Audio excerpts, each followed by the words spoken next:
আমাদেরকে একটা দায়িত্ব দিয়ে আনা হয়েছে যে free and fair election held করা 3 মাসের মধ্যে। আমরা এটা যে আমাদেরকে যে দায়িত্ব দেওয়া হয়েছে, আমরা এই দায়িত্বটা যতটা অনেস্টি ভাবে আমরা এই জিনিসটা করতে পারি আর যতটা দ্রুতভাবে আমরা এই জিনিসটা করতে পারি আমরা ওই জিনিসটাই করব। সাথে সাথে অবশ্যই আমরা ডে টু ডে অ্যাক্টিভিটিসের মধ্যে যা যা হয়েছে, ওয়ার্ল্ড কাপ ইস্যু আছে আপনারা জানেন, সব কিছু নিয়ে আমাদের যা সঠিক কাজ করার দরকার আমরা তাই করব। কিছু কিছু সিদ্ধান্ত আজকে আমরা নিয়েছি ক্রিকেট বোর্ডের মিটিংয়ে, যেটার মধ্যে একটা যেটাতে আপনাদের হেল্প আমার সবচেয়ে বেশি দরকার। আপনারা, আমিও মনে করি আর আপনারা ওই জিনিসটা বলেন যে আপনারা অনেক বড় স্টেক হোল্ডার্স। আমি এটা মনে প্রাণে বিশ্বাস করি যে জার্নালিস্ট আর a very big stakeholder. তো এই যে সিদ্ধান্তটা আমরা নিয়েছি, এই সিদ্ধান্ততে আপনাদেরকেও একটু জিনিসটা মেনটেন করতে হবে। আমরা লাস্ট অনেক বোর্ডে দেখেছি যে বিভিন্ন বোর্ড ডিরেক্টর বিভিন্ন সময় ইন্টারভিউ বা বিভিন্ন সময় অনেক কিছু বলেছেন। আমরা এই জায়গা থেকে সরে এসে আমরা একজন স্পোকস পারসন ঠিক করেছি।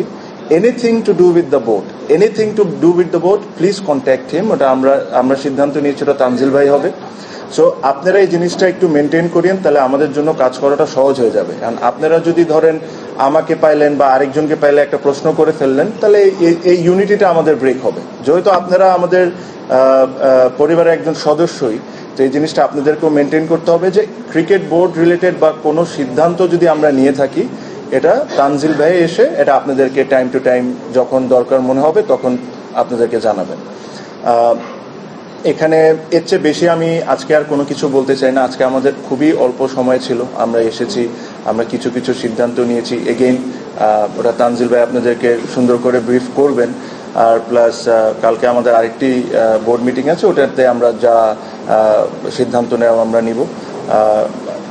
আপনাদের একটা সহযোগিতা লাগবে, আমি শিওর, এটা আপনারা সবাই বিশ্বাস করেন যে লাস্ট 1.5 বছরে যেই ক্রিকেটের ড্যামেজ হয়েছে বা ক্রিকেটের রেপুটেশনের ড্যামেজ হয়েছে, এই জিনিসটা আমাদের সবাইকে মিলে এই জিনিসটা ঠিক করতে হবে। বিকজ আমাদের সমালোচনা থাকবে, আমরা ভালো কাজ করব না এটা নিয়ে ক্রিটিসিজম থাকবে, সবই থাকবে, বাট আমরা এখানে কেউই চাই না যে ক্রিকেটটা যে জায়গায় এখন নেমেছে এই জায়গায় থাক। আমরা সবসময় চাই ক্রিকেট একটা আমাদের প্রাউডের ব্যাপার। এখানে বিসিবিতে যারা চাকরি করতেন বা চাকরি করেন, তারা যখন বাইরে যান তারা প্রাউডলি বলেন যে আমি বিসিবিতে চাকরি করি। এখন আমি শিওর না যে এই কথাটা তারা কি প্রাউডলি বলতে পারে নাকি, যে ধরনের অ্যাক্টিভিটিস লাস্ট 1.5 বছরে হয়েছে। দৈনিক আজকের বাংলা .net